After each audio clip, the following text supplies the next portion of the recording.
irmãos, a nossa continuação do estudo no livro de Kohelet, o livro de Eclesiastes. Hoje nós vamos falar um pouquinho mais sobre a sabedoria e a perspectiva, a visão de Salomão ao expressar um pouco a respeito da sabedoria. Bom, nós sabemos primeiramente que Salomão foi um homem muito sábio, quiçá o homem mais sábio que já passou nessa terra, o homem de carne e osso, né? E alguns têm ouvido falar a respeito da sabedoria de Salomão, e agora nós vamos ver um ponto que para muitos é uma contraversão, ou seria um contraponto a outras visões bíblicas a respeito da sabedoria. Mas peço muita atenção dos irmãos para que nós não possamos incorrer no erro que muitos intérpretes tiveram a respeito desse livro, ao lerem a respeito da sabedoria e dessa linha pessimista de Salomão a respeito da sabedoria. Na verdade, aqui eu coloquei um tema justamente para provocar essa ideia, né? Tristeza no saber. A gente sabe que sabedoria sempre é algo bom, certo? Mas Salomão pensa um pouquinho diferente. Ele tem uma visão a respeito da sabedoria que muitos não falam. Tristeza no saber. O saber também traz dores, o saber traz consigo fardos, responsabilidades. E eu creio que essa é a ideia central desse trecho do livro que nós vamos ver hoje. E aí eu peço aos irmãos que fiquem atentos, vai ter na tela os textos que vamos trabalhar hoje, mas que você possa abrir sua Bíblia aí no livro de Eclesiastes, capítulo de número 1, versículos de 12 a 18. O tema de hoje é tristeza no saber. Mas por que esse tema? Qual é a ideia central de Salomão a falar a respeito de uma certa dor no saber, de uma tristeza profunda, aqueles que muito conhecem? Primeiro, nós vamos ver a primeira estrutura, versículos de número 12 a 14. E a palavra de Deus diz o seguinte: Eu, o pregador, venho sendo rei de Israel em Jerusalém. Apliquei o coração a esquadrinhar e a informar-me com sabedoria de tudo quanto sucede debaixo do céu. Este enfadonho trabalho impôs Deus aos filhos dos homens para nele os afligir. Atentei para todas as obras que se fazem debaixo do sol, e eis que tudo era vaidade, e correr atrás do vento. Novamente, nós vamos ver um tema recorrente desse livro, que é tudo é vaidade. Já interpretamos um pouquinho a respeito do texto original, em que nós vemos no hebraico o rebel, que significa algo que é passageiro, algo que é vaidade, mas que nos remete à ideia de que tudo passa. Então, Salomão está dizendo isso. Tudo, na verdade, é passageiro. E aqui eu separei alguns trechos, vocês vão ver em negrito a primeira parte, o versículo de número 12. Eu coloquei um tema aí para a gente refletir. O topo é uma ilusão. Vamos refletir um pouquinho a respeito disso? Salomão começa dizendo: Eu, o pregador, venho sendo rei de Israel em Jerusalém. Bom, quem está falando conosco, o pregador, é alguém que tem grande autoridade. Nós podemos, então, ver que ele está no topo, né, da sua época, ele está em um lugar muito alto de prestígio, de muitas riquezas, mas a parte central desses versículos, irmãos, é falar a respeito da grande sabedoria de Salomão. E no que diz respeito à sabedoria, Salomão está no topo. A gente pode aqui ver qual seria o maior monte da terra, né? Qual seria a maior montanha. Alguém sabe me dizer? Seria o Monte Everest, né? Ou o maior prédio do mundo que se encontra em Dubai. Alguém sabe qual é o prédio? Não, mas eu separei o nome aqui só para não esquecer. Burj Khalifa. É o maior hoje prédio construído pelo homem na face da terra. Não é o local mais alto do mundo, mas eu estou falando do maior prédio. Então, eu queria que vocês imaginassem comigo que eu olho para esse texto e a visão que eu tenho a respeito desse primeiro trecho. Salomão está falando do seu reinado, ele como rei. Então, eu imagino o seguinte: Salomão está no maior prédio ou na maior montanha do mundo, dizendo o seguinte: a vista aqui é linda, é magnífica, mas tudo é vaidade. Ele está do alto de uma montanha, ele está no topo, olhando para nós, meros mortais aqui, e dizendo para nós: no que diz respeito à sabedoria, eu alcancei coisas que muitos não conseguiram alcançar. E eis que eu digo para vocês: A vista é maravilhosa, mas ainda assim eu não encontro satisfação. O topo pode ser ilusão. E hoje muito se fala a respeito de topo, né? E a palavra da língua inglesa que mais se fala é top, né? Todo mundo quer algo top, todo mundo quer chegar ao topo, todo mundo almeja, em alguma área da sua vida, chegar ao auge, chegar ao apogeu, quem sabe, da sua vida, fazer parte de uma história grandiosa, fazer parte de uma época grandiosa. E muitas músicas têm sido compostas falando sobre esta geração. Esta é a verdadeira geração de adoradores e tudo mais, e tudo mais. E todo mundo, basta confessarmos para nós mesmos, nós queremos chegar no topo de algo. Seja no trabalho, seja na vida pessoal, seja almejando algo financeiro para nossas vidas. O que mais se fala hoje é que você precisa alcançar o topo. E não há nada de errado com isso. Mas Salomão conseguiu chegar ao topo, ao auge da sua vida sábia, da grande quantidade de conhecimento que ele acumula. Ele olha para nós aqui embaixo e ele diz o seguinte: eu estou no alto, a vista é maravilhosa, mas ela ainda é insuficiente. Eu vislumbro algo magnífico, mas isso é ilusão, isso é vaidade, isso é passageiro. O pregador não é qualquer homem, mas é o rei daquela época de um povo que foi escolhido e separado para a adoração ao Senhor, para engrandecer ao Senhor. Ele teve a oportunidade de conhecer coisas magníficas que eu e você, quem sabe, nunca vamos conhecer ou nunca vamos aprender.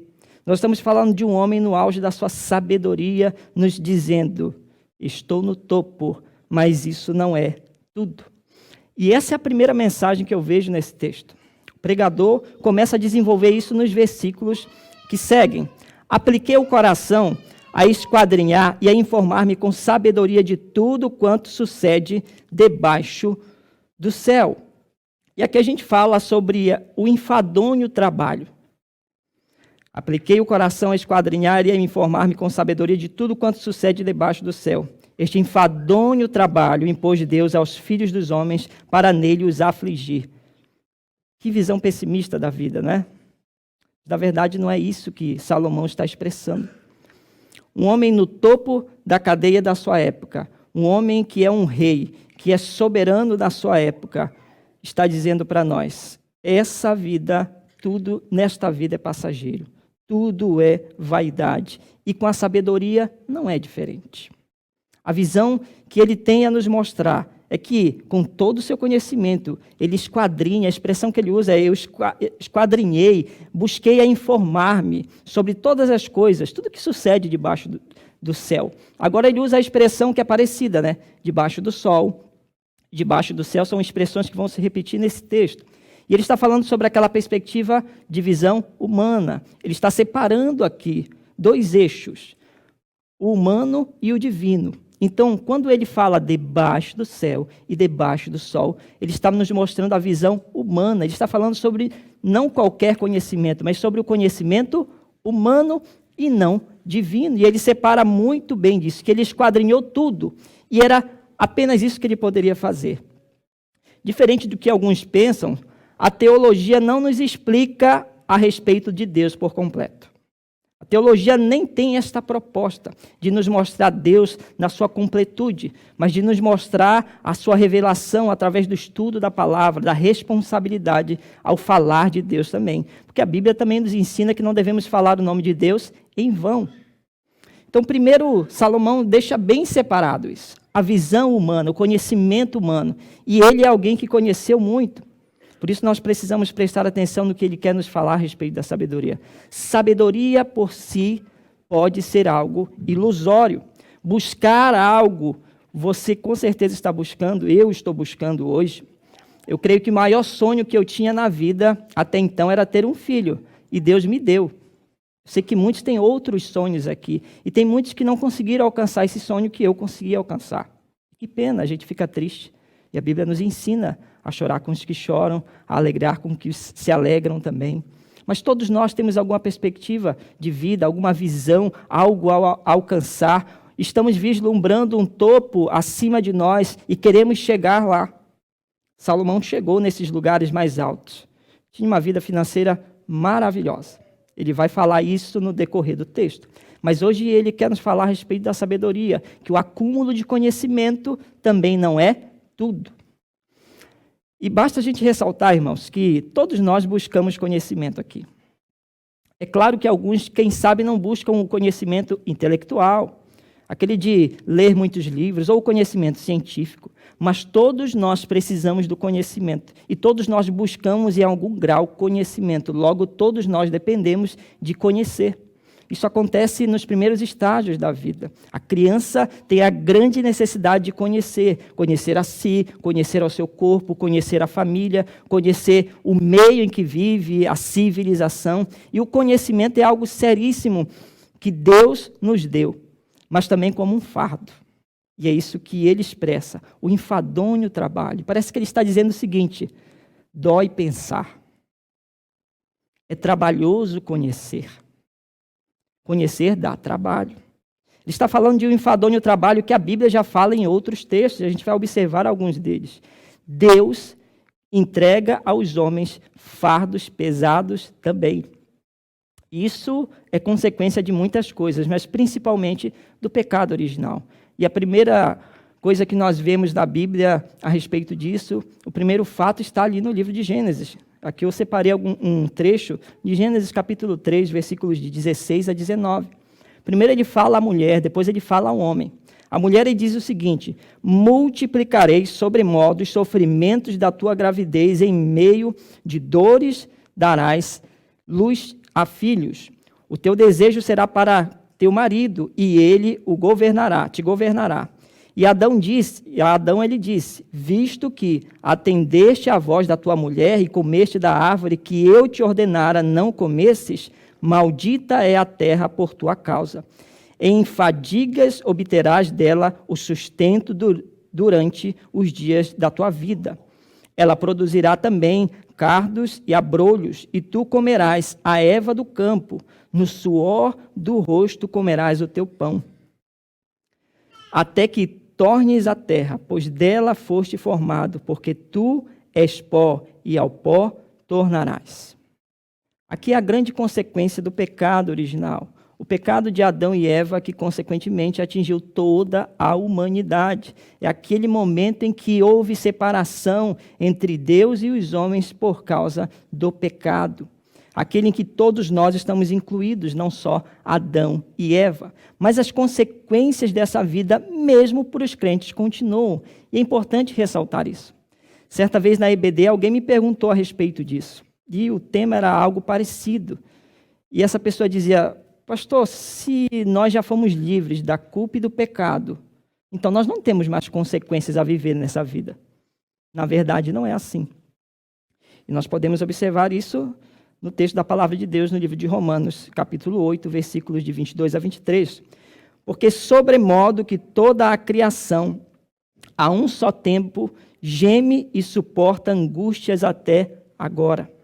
E não somente ela, mas também nós que temos as primícias do Espírito. Está falando de quem? Dos crentes em Cristo Jesus e dos apóstolos também. Igualmente, gememos em nosso íntimo, aguardando a adoção de filhos, a redenção do nosso corpo. É importante a gente usar algumas analogias para a gente entender direito isso. Porque esse texto começa dizendo como, irmãos? O capítulo de Romanos, de número 8, que começa falando? Que nenhuma condenação mais há para nós, crentes, aqueles que se renderam ao Evangelho, aqueles que o Senhor escolheu e separou para que Jesus Cristo abraçasse e tornasse nós co-herdeiros da salvação.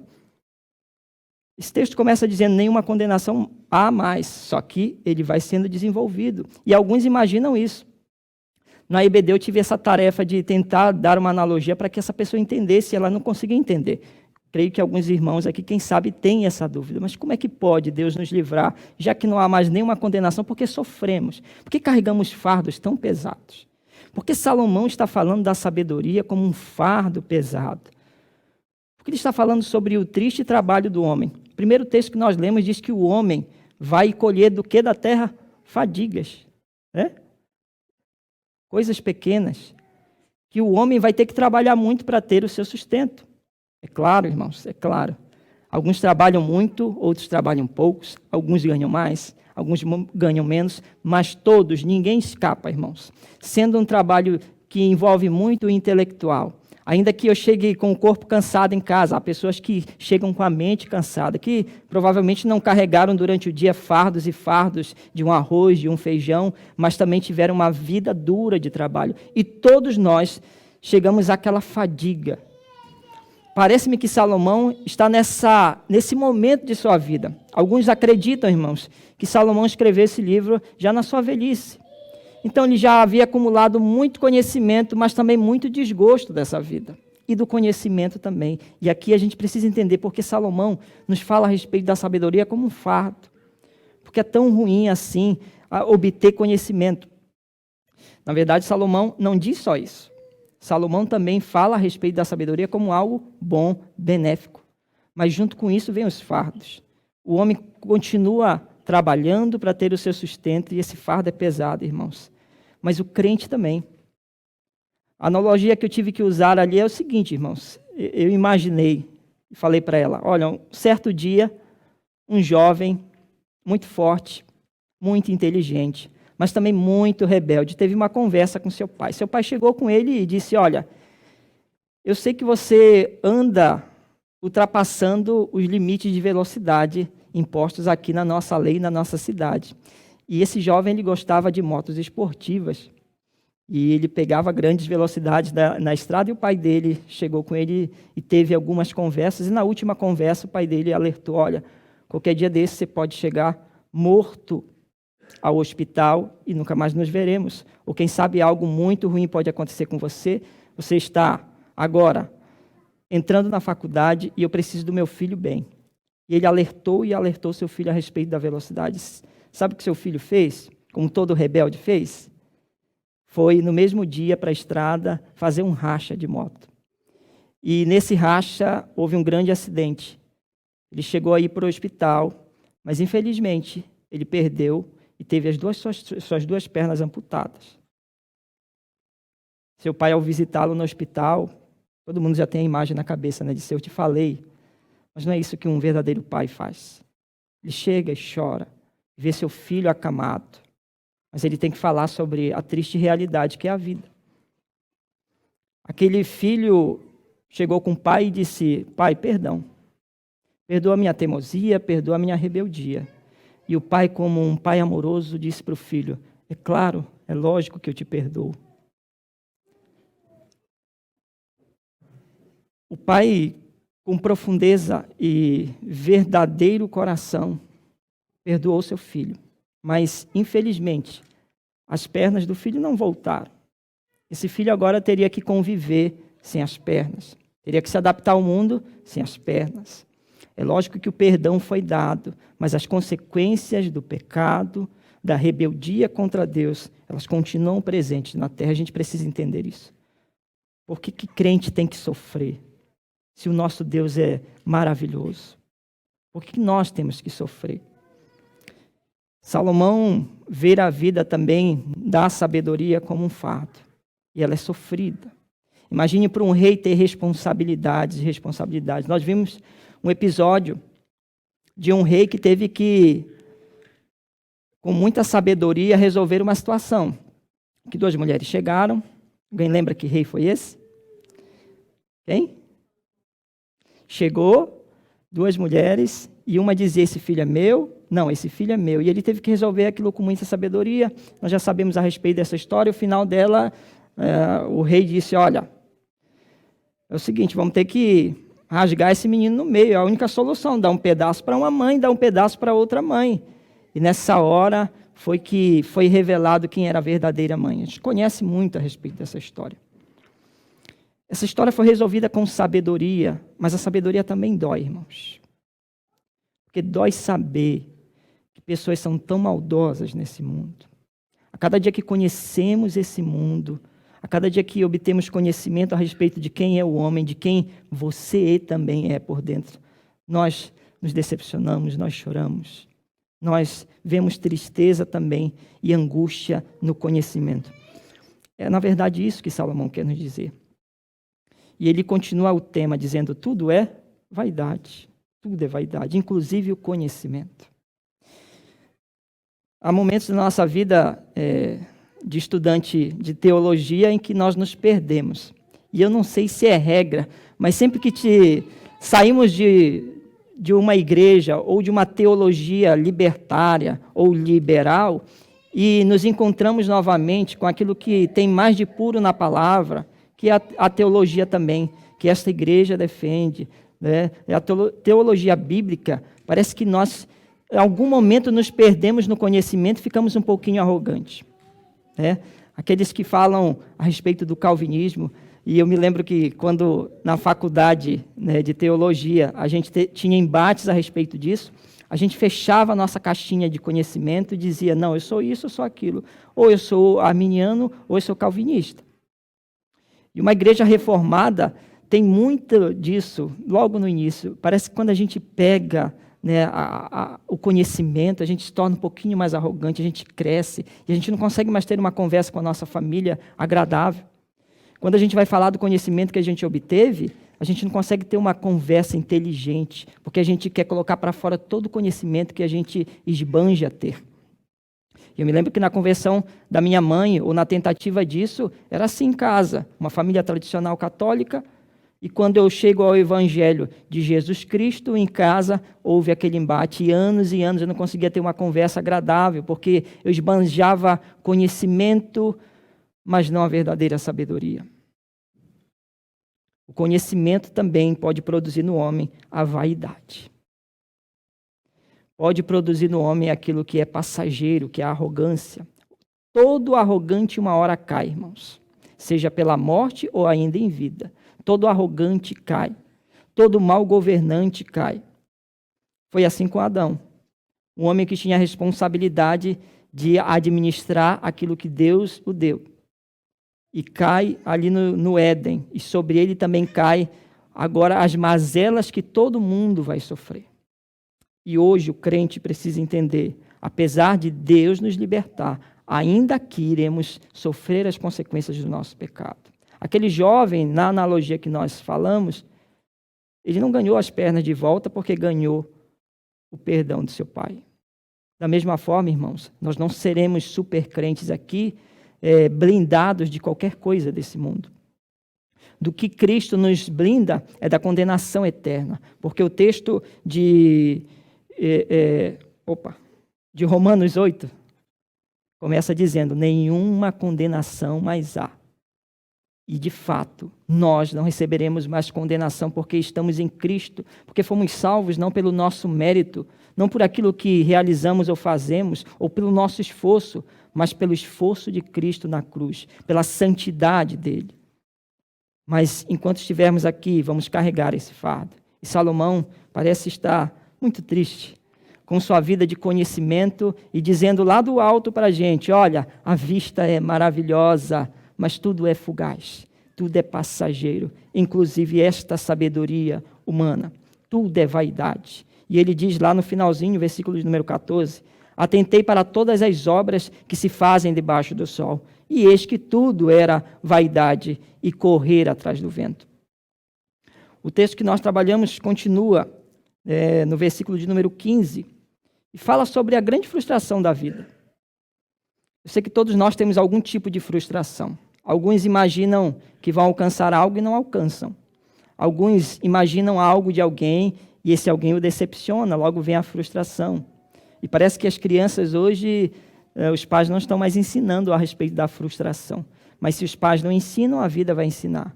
Ainda que não seja frustrado na família, em casa, em algum momento, será frustrado fora de casa. A frustração faz parte da vida do homem e ela também é consequência do pecado original. E ele fala uma coisa aqui que é interessante, Salomão. Ele diz: olha, aquilo que é torto não se pode endireitar, e o que falta não se pode calcular. Ah, pastor, mas Deus é poderoso, ele pode pegar algo torto e endireitar. Mas Salomão não está falando a respeito do conhecimento de Deus. Está falando da perspectiva humana a respeito do que pode ser consertado. E ele chega a essa conclusão que há coisas que o homem é incapaz de resolver.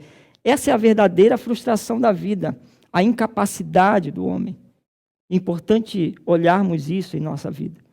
Irmãos, não é falta de fé olhar para nós e dizermos quão incapaz eu sou de resolver os meus problemas. Eu me lembro que um amigo no trabalho, logo que eu recebi o diagnóstico do meu filho, disse o seguinte: não, que isso? A última palavra é de Deus, e a gente sabe disso, irmãos. A última palavra é de Deus. Ele disse: Deus não vai permitir que o seu filho venha com defeito a esse mundo. E essa palavra me tocou profundamente, porque naquele momento eu vi o quanto o mundo anda distante da realidade que é Deus e da realidade que é se relacionar com Deus.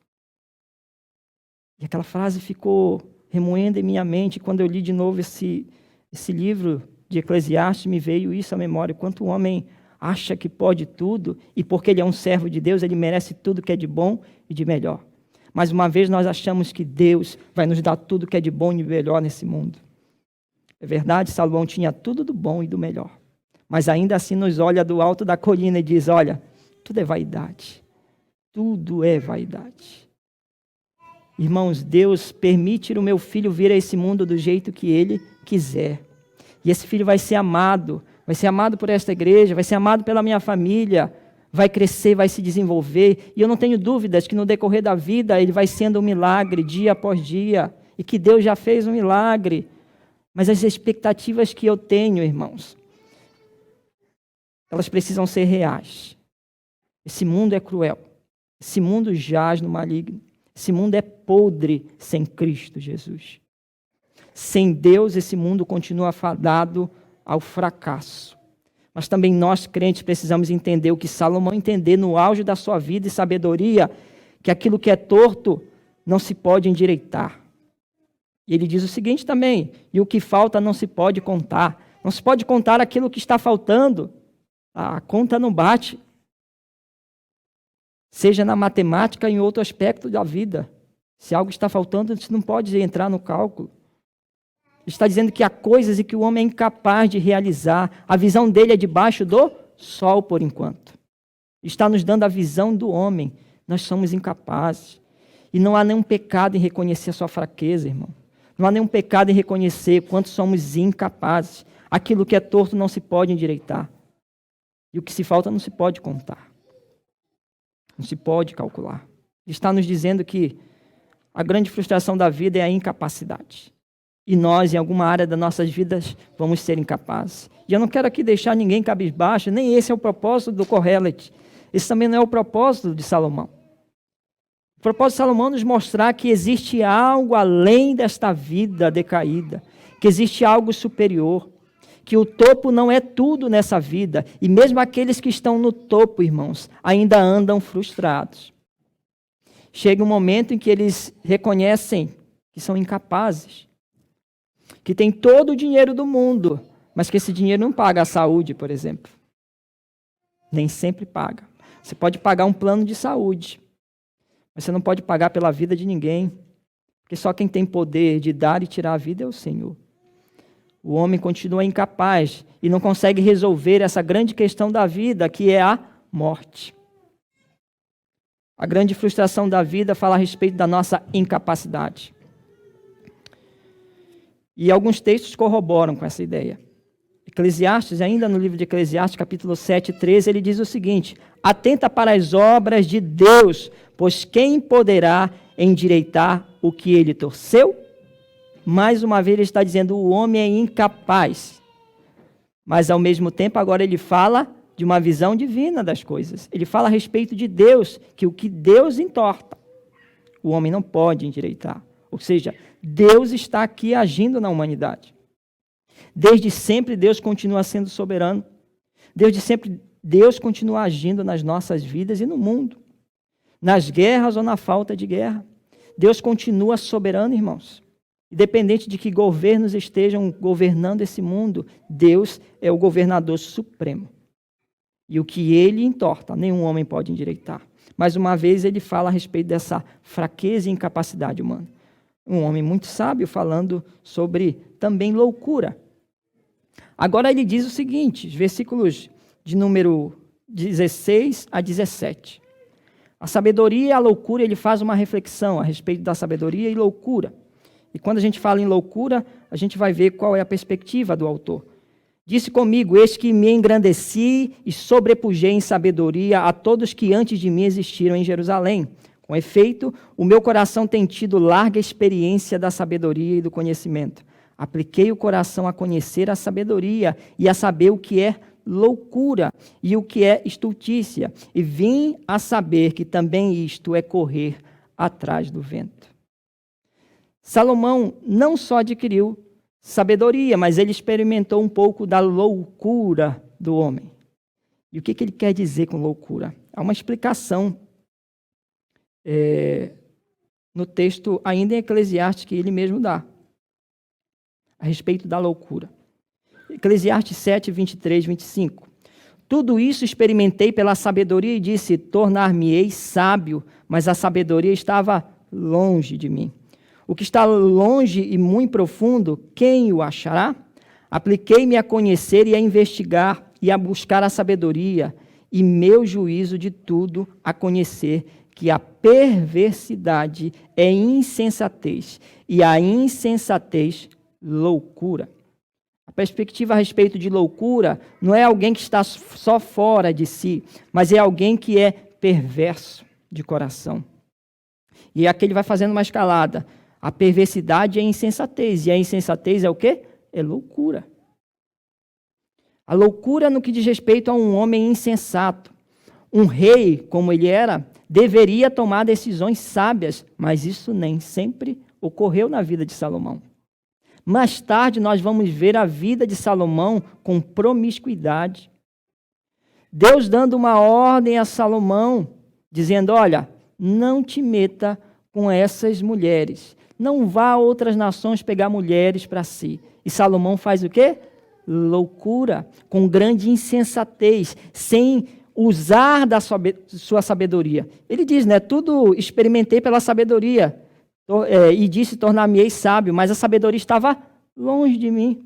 Porque há momentos na vida de Salomão que, apesar do seu grande conhecimento e sabedoria, ele continua sendo louco, insensato, agindo também com perversidade. E nós, na administração diária da nossa família, há momentos que somos loucos, irmãos. Somos insensatos, tomamos decisões precipitadas, agimos de qualquer jeito, sem olhar para a palavra de Deus, sem pedir orientação às pessoas que têm mais experiência. Tudo isso é importante. Mas o fundamental é entender qual será a vontade de Deus para a minha vida.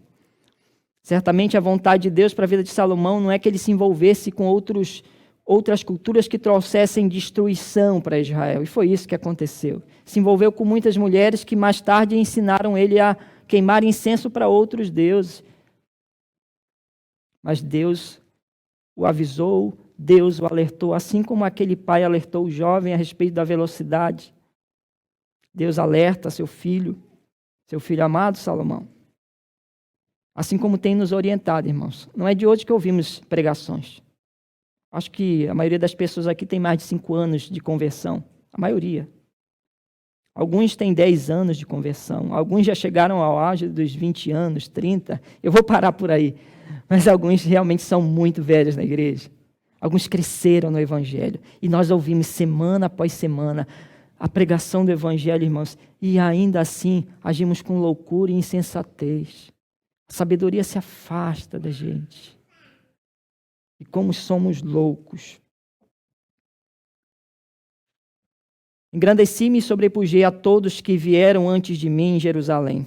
Perseverou também comigo a minha sabedoria. Isso de um lado. Do outro lado, ele diz que a insensatez também leva à loucura, à perversidade. E esse mundo, irmãos, vive numa loucura tamanha. Esse mundo continua sendo perverso. E nós estamos nesse mundo.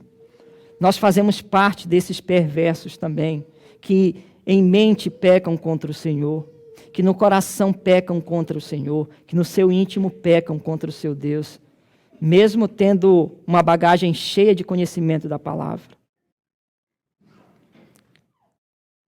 Salomão está olhando do mais alto cume, está dizendo para nós, olha, a vista é magnífica, mas tudo é passageiro. E para fechar O tema dessa noite volta ao final. Tristeza no saber. É o último versículo de número 18. Ele diz, porque na muita sabedoria há muito enfado, e quem aumenta a ciência, aumenta a tristeza. Como assim, Salomão? Conhecimento é bom, mas ele nos leva também a compreender coisas, verdades dessa vida que maltratam o nosso coração. E aqui eu separei um trecho, o último trecho bem forte, e que alguns têm muita dúvida a respeito dos abortos que ele fala nesse texto, e alguns ficam espantados. Mas o primeiro está no capítulo 12, o último capítulo, versículo 12. Demais, filho meu, atenta, não há limite para fazer livros e muito estudar é enfado da carne. Ele está falando claramente, não precisa de muita interpretação para esse texto. Ele está dizendo que o estudar é um fardo, traz cansaço para a carne. Ele está falando que produzir muitos livros, estudar muito também, isso é em si cansaço. E aos estudantes, calma. Ele não está sendo pessimista, ele está sendo realista. Quem sabe você quer alcançar uma boa profissão, você já tem sonhado, você jovem, ou até você adulto ainda está nessa vida de estudante e almeja chegar a um lugar mais alto.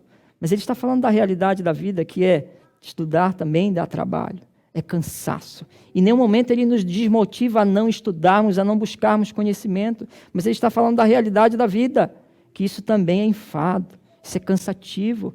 E olha que ele está, como eu disse, muitos estudiosos defendem que ele estava no finalzinho já da sua vida, bem velhinho, com toda a sabedoria, e ele sabia do que estava falando, que conhecimento também gera cansaço. Mas esse não é o ponto principal do fardo que ele está dizendo a respeito da sabedoria. A parte mais importante para mim a respeito do que ele está falando do enfado, do cansaço, é esse. Eclesiastes 6, de 3 a 5. Se o homem gerar 100 filhos e viver muitos anos, e os dias dos seus anos forem muitos, e se a sua alma não se fartar do bem, e além disso não tiver sepultura, digo que um aborto é melhor do que ele. Porquanto debalde veio, em trevas se vai, e em trevas se vai, e de trevas se cobre o seu nome. Eu vou ler até aqui, primeiramente, a parte destacada está no final. Mas quando Salomão está falando a respeito dos abortos, e eu sei que muitos já devem ter passado por uma situação dessa, e Salomão não está de nenhuma forma querendo atacar ou criando uma teologia a respeito de para onde os abortos vão após a morte. Nada disso. Salomão apenas usa isso como uma analogia, dizendo, olha, por que o saber também gera tristeza? Porque nós conhecemos as profundezas desse mundo, olhamos para a mente humana, para nós mesmos, e com decepção nós vemos o homem ainda decaído. Nós vemos pai matando filhos, filhos matando pais. Nós vemos mulheres defendendo o aborto, como se fosse tirar um pedaço de uma unha, como se fosse descartar, quem sabe, de um dente que está doendo, e aí eu vou no dentista e digo, arranca porque eu não aguento mais. Esse é meu corpo, essas são minhas regras, eu não quero mais sentir essa dor. De nenhuma forma Salomão está criando uma teologia a respeito das crianças que morrem antes de vir ao mundo. Eu já tive essa experiência de perder um filho ainda no ventre, e alguns certamente tiveram aqui. De nenhuma forma Salomão está usando isso só como uma analogia fria, mas ele quer nos mostrar uma realidade. Ele diz, olha, esse aborto, essa criança que não veio ao mundo é muito mais feliz do que nós, que esbanjamos conhecimento, sabedoria, que estamos nesse mundo. Sabe por quê? Ele diz, e ainda que nunca viu o sol, nem conheceu nada, mas descanso tem este do que aquele. Ele está dizendo que o homem conhecedor de grande sabedoria tem menos descanso do que um aborto, do que uma criança que não veio ao mundo. Sabe por quê? Essa criança não chegou a ver esse mundo como ele é. Essa criança não chegou a assistir os documentários que nós assistimos a respeito da maldade, grande maldade que esse homem sofreu com movimentos, sejam comunistas, sejam nazistas, do grande holocausto. Essa criança certamente, ela não viu isso, e de certo não viu, e ela é bem mais feliz do que muitos de nós que conhecemos esse mundo tão cruel como ele é. Salomão, de nenhum jeito, de nenhuma forma, quer nos mostrar uma teologia a respeito dos abortos e das crianças que não vieram a esse mundo. Mas de forma analógica ele diz, olha, o homem com todo o seu conhecimento é menos feliz do que aquele que não pôde ver o mundo. Isso é verdade. Daqui nós deciframos o que Salomão fala a respeito da sabedoria. Saber dói, irmãos. Saber o segredo de um filho dói. Saber o que o filho está caminhando no caminho que você não ensinou a ele dói. É sobre esse tipo de conhecimento que Salomão está falando. Que as cargas do saber também, uma hora, nos afetam. Saber que uma hora eu estou bem com Deus e outra hora estou mal com Deus, também me fere por dentro, porque um dia eu declarei fidelidade ao meu Deus e continuo olhando para a minha vida sendo infiel para com Deus. Esse conhecimento me traz amargor. Conhecer também dói. O saber também traz tristeza. A ciência cada dia tem descoberto coisas e coisas, mas também tem deixado outras de lado. Nós queríamos que a pandemia tivesse acabado, irmãos, mas nós vemos que ainda não acabou. Alguns dizem que sim, outros não, mas de fato, na prática, nós ainda estamos vivendo um período de pandemia. Nós ainda estamos vivendo restrições. Alguns podem ficar chateados comigo, mas cadê a ciência que não resolveu por completo o nosso problema? Cadê o conhecimento do homem que nos salvou tantas vidas que morreram? Porque as vacinas estão chegando agora. Porque a ciência, com toda essa evolução, ainda não trouxe restauração completa para esse mundo.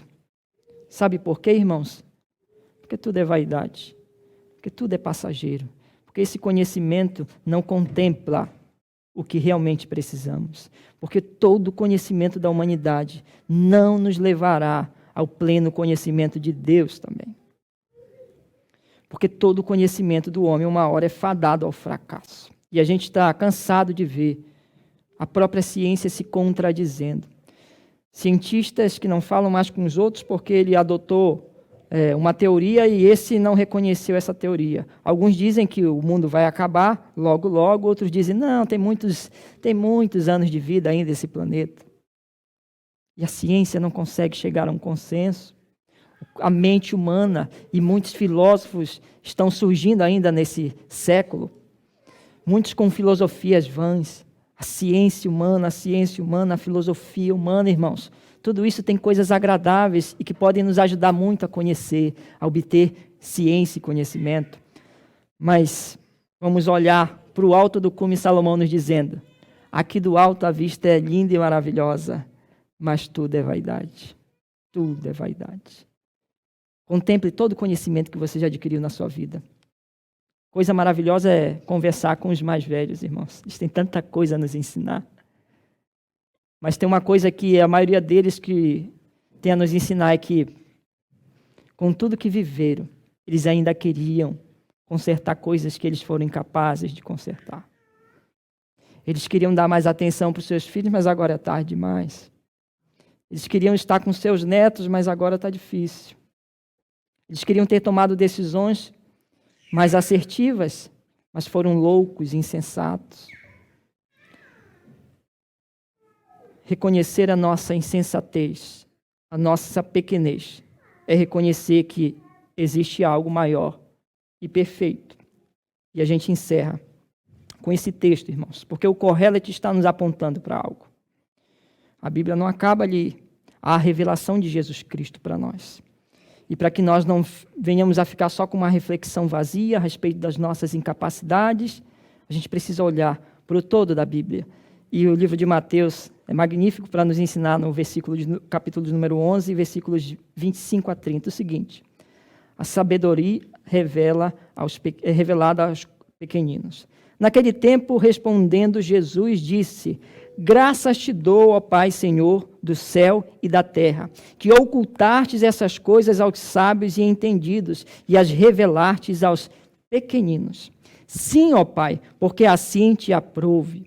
Todas as coisas me foram entregues por meio do Pai, e ninguém conhece o Filho senão o Pai, e ninguém conhece o Pai senão o Filho, e aquele a quem o Filho o quiser revelar. Vinde a mim todos os que estáis cansados e oprimidos, e eu vos aliviarei. Tomai sobre vós o meu jugo, e aprendei de mim, que sou manso e humilde de coração, e encontrareis descanso para as vossas almas, porque o meu jugo, acho que está cortado, é suave, e o meu fardo é leve.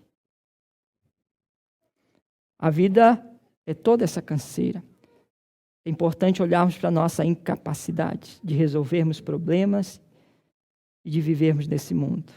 Mas certamente Salomão está apontando para algo além debaixo do sol, para a eternidade. E essa eternidade foi revelada através de Cristo Jesus. O plano magnífico de Deus veio com luz a esse mundo, juntamente com a vinda do Messias, com Cristo Jesus. E Ele é quem nos ensina a respeito dos fardos que Ele pode nos aliviar. Mas não se enganem. Esse texto de nenhuma forma quer dizer para você, crente, que a tua vida vai ser uma maravilha aqui na terra. Esse texto está dizendo que o Pai preparou algo melhor e maior para nós, que vai além debaixo do sol, que vai além debaixo do céu. É algo que eu e você ainda não vislumbramos de forma íntegra, mas um dia vamos vislumbrar. É a eternidade, irmãos. Tudo que estamos gastando energia, esforço, se não for divino, se não houver eternidade nisso, de nada adianta. A vida continua sendo vaidade. Tudo é vaidade. Tudo é passageiro. Mas com Cristo Jesus, certamente nós somos mais que vencedores. Não vencedores só das nossas batalhas aqui, não, irmãos. Somos vencedores porque iremos para o céu com o nosso Deus. E aqui eu me lembro de uma canção que os antigos devem lembrar, que fala a respeito do céu, lindo céu. Eu vou para o céu, lindo céu, com Cristo eu vou morar no lindo céu. Esse tem que ser o nosso modo de pensar e viver. Imaginar que um dia tudo isso vai passar, que tudo é passageiro, mas que a eternidade nos aguarda, e não pelo nosso mérito, mas pela beleza da santidade de Cristo, o nosso Senhor. Por isso, que nós possamos descansar em Cristo Jesus, ainda olhando para o Kohelet nos dizendo, essa vida é vaidade, porém, Cristo Jesus é eternidade. Amém, irmãos? Que o Senhor nos ajude a entender sua palavra. Convido os irmãos a orarem.